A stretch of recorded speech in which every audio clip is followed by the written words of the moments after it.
believe there's been a failure on the part of some people to appreciate the mantra of a rising tide lifts all boats. Ride this cash cow till the wheels come off. They did it in the NBA with Magic Johnson. They did it ultimately with Michael Jordan. You know, that's how you do this. You find somebody that just galvanizes folks and ingratiates themselves with the public at large in such a way where everywhere they go and whatever they do, everybody wants to watch.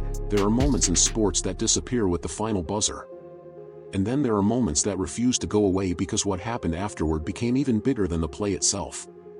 When Stephen A. Smith looked into the camera and warned the WNBA, "Don't get in the way of the cash cow," he wasn't just reacting to one controversial sequence. He was throwing fuel onto a debate that had already spread far beyond a single game. Suddenly, the conversation wasn't only about Caitlin Clark or Alyssa Thomas. It became about the future of the league, the responsibility of its officials, and whether the WNBA is doing enough to protect the players who are driving unprecedented attention to the sport. The controversy began with what looked like another physical scramble for a loose ball. The whistle never came. Play continued.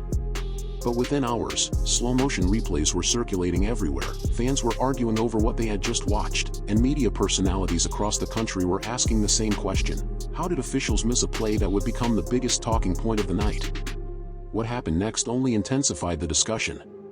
The league stepped in after the game, upgraded the play, issued a suspension, and transformed what might have been a one-night controversy into a story that kept growing with every new reaction. Coaches weighed in. Former players offered their perspectives. National commentators entered the conversation. Even people who rarely watched the WNBA suddenly had an opinion.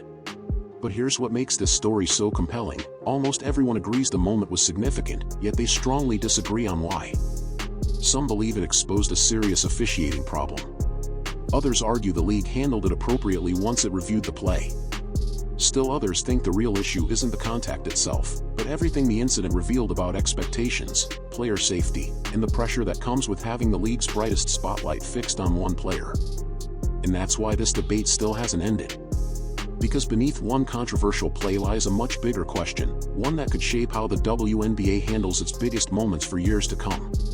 At first, nothing about the possession suggested it would become one of the most discussed moments of the WNBA season.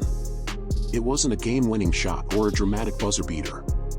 It began with something that happens countless times during a basketball game: a loose ball, multiple players scrambling for control, and bodies colliding in a split second of chaos. As the sequence unfolded, Caitlin Clark ended up on the floor while Alyssa Thomas pursued the play. Officials allowed the action to continue without calling a foul, and the game moved on almost immediately. In real time, there was little indication that this particular moment would dominate headlines long after the final buzzer. But viewers watching the replay began noticing details that were easy to miss at full speed. Different camera angles spread quickly across television and social media, and attention shifted away from the game's outcome toward the physical contact itself. Instead of discussing strategy or standout performances, fans were replaying the same few seconds, trying to determine whether the officials had missed something significant. The tension grew even further when Clark left the game later with a back injury and did not return. While the injury was officially reported as a back issue, its timing naturally intensified scrutiny of everything that had happened earlier in the game. Almost overnight, the focus changed from a hard-fought matchup to a much larger conversation about officiating, player safety, and consistency. That shift proved to be the real turning point. The final score suddenly felt secondary. Sports shows weren't leading with highlights, they were leading with the replay. Every new angle seemed to spark another round of debate. Some observers questioned how the officials could have missed the play entirely, while others cautioned against judging a fast-moving basketball sequence through repeated slow-motion replays. What everyone could agree on, however, was that the conversation had changed. This was no longer just about one possession or one missed whistle. It had become a test of how the league responds when a controversial moment involving one of its most recognizable players captures national attention. And as more people weighed in, it became clear that the replay itself was only the beginning of a much bigger story. The moment that fueled days of debate lasted only a matter of seconds. As players battled for a loose ball, the action unfolded quickly enough that officials allowed play to continue. There was no whistle, no lengthy discussion, and no immediate replay review that changed the call. From the official's perspective, the game simply moved on to the next possession. But viewers didn't. Once broadcasters and fans began replaying the sequence from multiple angles, attention focused on the contact involving Alyssa Thomas and Caitlin Clark. The same clip circulated repeatedly across television and social media, with each replay prompting new interpretations. Some people argued the contact clearly deserved a harsher penalty in real time. Others believed the speed and chaos of the play explained why the officials did not initially intervene. The replay became less about what everyone agreed had happened and more about how differently people interpreted those few seconds. Then came the league's response. After reviewing the play, the WNBA announced that it was upgrading the contact to a flagrant 2 foul. Along with that decision came a 1-game suspension for Alyssa Thomas and a $1,000 fine, with the league describing the play as a non-basketball act. That announcement immediately shifted the discussion once again. If the play truly warranted a flagrant 2 after review, many asked why it wasn't recognized during the game.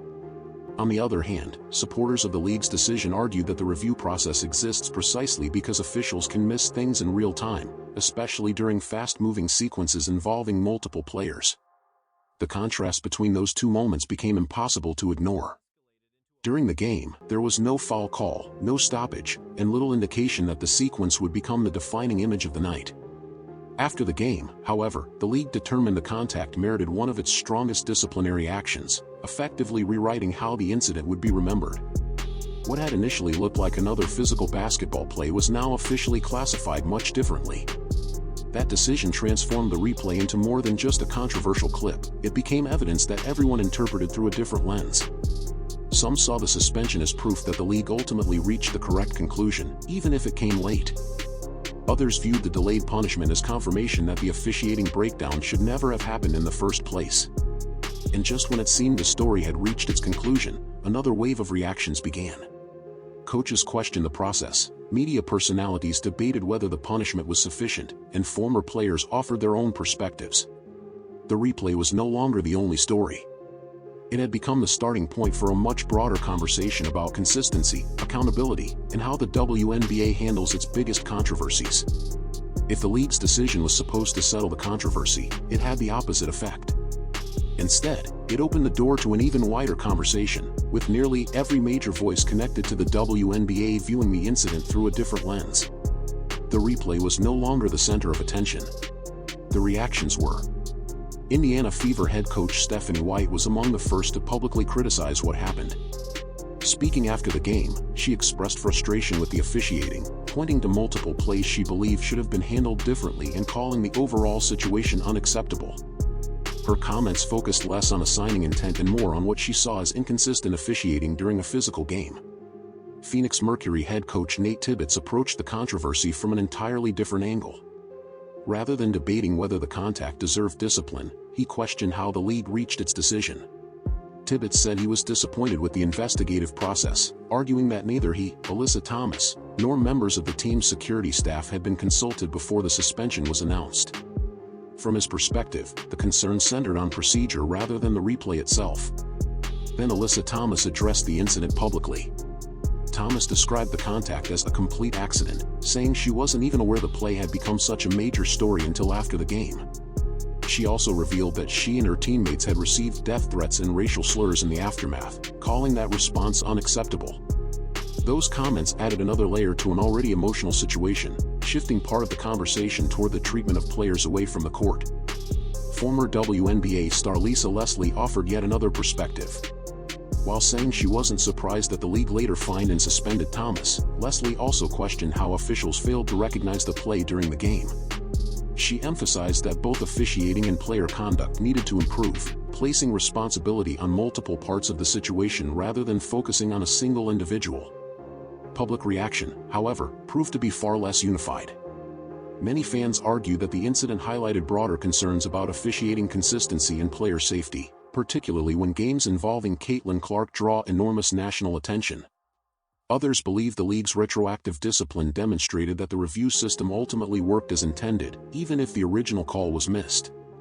Across television, podcasts, and social media, the same replay continued to generate sharply different conclusions. That distinction is important. The verified facts remained relatively straightforward. The play was reviewed, the foul was upgraded, and a suspension followed. What expanded the story far beyond a single possession were the competing interpretations surrounding those facts. Every new interview, every television segment, and every online debate seemed to reinforce one reality: the league had moved past discussing one controversial sequence and into a much larger conversation about officiating standards, accountability, player safety, and the direction of the WNBA itself. By this point, the conversation had moved well beyond one physical play. The replay, the missed whistle, and the suspension were still part of the story, but they were no longer the biggest story. Instead, the debate shifted toward a larger question that reaches beyond any single game: how should a league balance physical competition with protecting the players who bring unprecedented attention to the sport? That question gained even more momentum when Stephen A. Smith weighed in. His central argument wasn't that basketball should become less physical. Nor did he argue that star players should be immune from hard defense. Instead, he suggested that every successful professional league eventually faces a business reality. When a player attracts new audiences, sells out arenas, and generates record television interest, the league has a responsibility to ensure that player is protected by consistent officiating and clear standards. He summarized that point with the phrase that quickly spread across sports media: "Don't get in the way of the cash cow." To support his opinion, Smith pointed to historical examples from other major sports. He referenced how the NBA embraced the popularity of stars such as Magic Johnson and Michael Jordan as the league expanded its national appeal. Others participating in the discussion drew similar comparisons, mentioning rule changes in the NFL that increased protections for quarterbacks after injuries to marquee players. Those comparisons were offered as perspectives on how professional leagues have responded when high-profile athletes became central to their growth, not as proof that the situations are identical. At the same time, not everyone agreed with that framing. Some observers argued that creating the perception of special treatment for one player would raise concerns about competitive fairness. From that viewpoint, every athlete deserves the same standard of officiating regardless of popularity, experience, or media attention. Others countered that the real issue was never about favoring one player, but about enforcing existing rules consistently for everyone on the floor. That difference in perspective is what kept the conversation alive. The confirmed facts remained unchanged. The league reviewed the play after the game, upgraded it to a flagrant 2, and issued a one-game suspension and fine. Everything beyond those decisions became a matter of interpretation, about officiating standards, player safety, and what the incident revealed about a league experiencing rapid growth. In many ways, that's why this story resonated far beyond one game. It wasn't simply about one collision or one disciplinary decision. It became a reflection of the expectations surrounding a league that is attracting more viewers, more scrutiny, and more debate than ever before. As the spotlight grows brighter, every controversial moment carries greater weight, not just because of what happens on the court, but because of what people believe it says about the future of the WNBA. As the headlines begin to fade, the biggest questions surrounding this incident remain unanswered. The league has already taken its official action. The play was reviewed after the game, upgraded to a flagrant 2, and Alyssa Thomas served a one-game suspension while also receiving a fine. Those are the confirmed outcomes, and unless new information emerges, that chapter is closed. What isn't settled is how this moment may influence future decisions.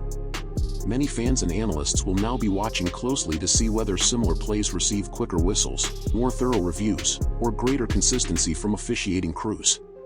Those expectations are a reaction to this controversy. They are not evidence that the league has announced any new officiating policy. At this stage, whether this incident leads to meaningful changes remains uncertain. The discussion also extends to player safety. Basketball has always been a physical sport, and players across the WNBA compete with intensity every night. That reality isn't in dispute. The debate is about where the line should be drawn and how consistently that line is enforced. For some, this incident highlighted the importance of protecting all players from unnecessary contact. Others believe the existing review process demonstrated that the league is willing to correct mistakes after the fact, even if those corrections come after the final buzzer. League perception is another piece of the conversation.